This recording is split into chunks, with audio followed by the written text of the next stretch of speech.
So, I wanted to make this video because I got a comment recently about a video I made talking about a recent acquisition of mine, which was Philip Pullman's Book of Dust, which just came out. It's the third book in his Book of Dust trilogy. This one's called The Rosefield. And I was really excited for it to come out, and I bought it pretty much the first day, which means I bought it brand new. And I received a comment that said, "Don't buy anything new." And I understand immediately what they mean, really, when it comes to book buying. I would say 90 to 95% of my library is used books.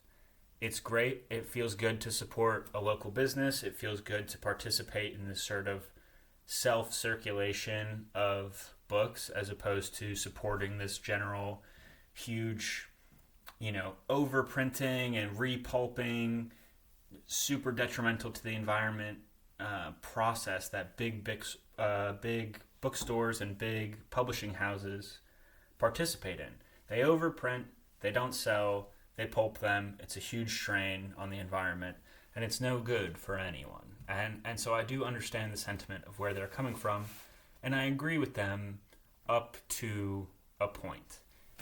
There is something to be gained, definitely, in the don't buy anything new mantra, but it is dangerous up until a point because you will kind of relinquish a little bit of power that you have as a consumer. There are some things worth buying new. And what I'm talking specifically about aren't always books like Philip Pullman. It is great to support a living writer, and that's nice, but a lot of that money doesn't really go to Philip Pullman. So it goes to an institution. And this is the case when you buy a lot of books. The question becomes, what institutions will do the most with my money then? And so what I think is a really, really valuable thing to buy new and spend your money on if you're going to be a reader are literary journals and magazines. In the 30s, 40s, 50s, 60s, probably earlier than that too, excuse me, writers made whole careers off of writing just short stories and publishing them in lit journals. Poets could make actual money sending, if you can believe it, sending poems and publishing them in lit journals. And this was because lit journals had a lot of power and influence in the literary world, right? They didn't have to compete with YouTube. They didn't have to compete with streaming services or television. I mean, there was some TV, but not quite the culture it is now. And so they had a lot more people buying their magazines and buying their journals, which means they had more money to pay their writers, which means they got a lot of really, really, really good writing worth publishing. And writers used to make careers out of just publishing in magazines, like some of your favorite science fiction writers, Asimov, Ray Bradbury, George Orwell, H.G. Wells, all of these guys.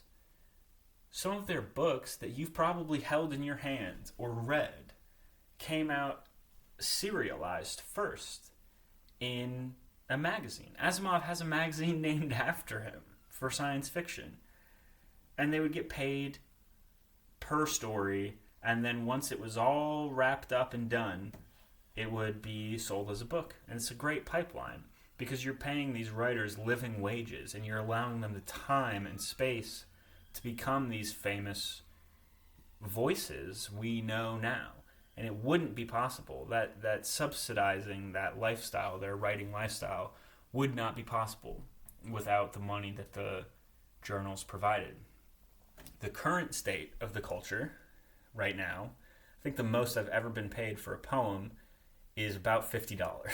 So not livable, really, but there's just so much competition now for lit journals.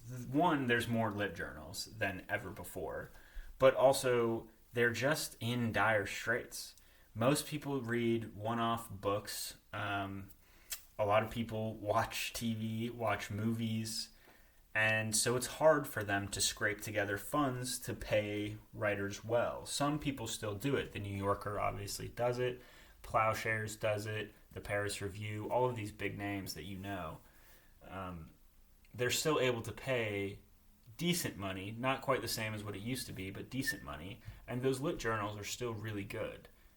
However, if you don't buy their new issues, they're going to get more and more expensive, and the more and more expensive they get, the harder and harder it becomes for people to buy them new. And so it's this really kind of dangerous, slippery slope that we find ourselves in, right? If we don't buy anything new, well, the lit journals are going to stop being able to sell copies, and writers are going to have a harder time getting published, and we're all going to be worse for it when we suddenly walk into a bookstore and all we have to buy are badly battered copies of really old books, because so many people who could be great writers don't have these outlets to send their work to and get paid to do it. And so I think about this kind of as a writer myself. One of my duties as a writer and duties as a reader is to patronize certain journals that I love, who I think do great work, with my money. It's like casting a vote for, yes, I want this lit journal, yes, I want this magazine to stay open. You have a vote as a reader for the kind of work you want to see. Do you love science fiction? Pay a subscription to Asimov's science fiction magazine. If you love literary fiction, just buy a subscription for a year. It's like $30, 4 issues, and it's like 40 short stories. Buy one to Plowshares. Buy one to, I don't know, Granta, wherever you want. The Cincinnati Review is a great one too. I have a ton that I love, and some that I cycle through. If you love poetry, subscribe to Poetry Magazine, because that's where the contemporary stuff is. That's when you go into one of those big box stores and you pull a name off a shelf and it's very contemporary. They probably got a lot of their start from publishing in lit journals just like that. So that stuff is worth buying new. You have a vote. You are influential. And I fear the day when it's just straight to querying agents. We will lose a lot of really good writers if some of those journals fail. And we're not that far off compared to how the culture used to be. We're in dire straits. We're in trouble. I only ever see 3 issues in like every store. And that's a dangerous precedent to set. I know for at least for me, I'm trying my best by subscribing to the lit journals that I like. And if there's any interest, I'll make a short video on some of the lit journals I think are worth subscribing to. But think about it like this. I made a video a little while ago about J.D. Salinger, specifically his book Franny and Zooey. A lot of people don't know, but everything he ever published, besides Catcher in the Rye, so Franny and Zooey and Raise High the Roof Beam Carpenters and Seymour and 9 Stories, all of those were published in magazines and lit journals before they were ever books. Franny and Zooey is not written as a book on its own.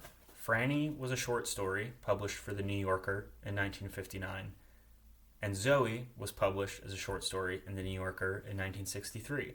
And they were only put together in a book in 1965. So, without The New Yorker, there's no Franny and Zooey. Without New Yorker subscribers, there's no money for The New Yorker to commission Franny and Zooey. So if you like Salinger, even a little bit, if you like Franny and Zooey and you read it, you have a lit journal to thank for that work not being lost to time, but instead being made into this beautiful, beautiful, beautiful short book that I love and recommend all the time. And for that reason, for a long time while I still lived in the States, I gave my money to the New Yorker every year. Every year. It was like $80, which is only like £60. And it's just a small little thing you can do as a reader to contribute to a literary landscape that you want to see, that you want the future to contain. So as much as I agree with this sentiment not to buy new and to look for alternatives and support local businesses, this is very true for books. But if you are going to buy something new, consider buying a lit journal, consider subscribing to a magazine. That's where we really need to support. That's where the pipeline starts for a lot of these people. So the next time you walk into a bookstore, maybe check out the lit mag section first. And like I said, if you have any questions about lit journals you want to read, or if you haven't read any, I'd be very, very happy to make a video suggesting a few.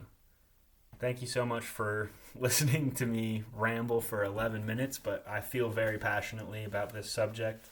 I think people have a lot more power over the literary landscape, even just as a reader, not as a writer, than they think they do. So I hope you found this useful and helpful. And if you didn't, I can't believe you watched all of it. Thank you so much. Bye.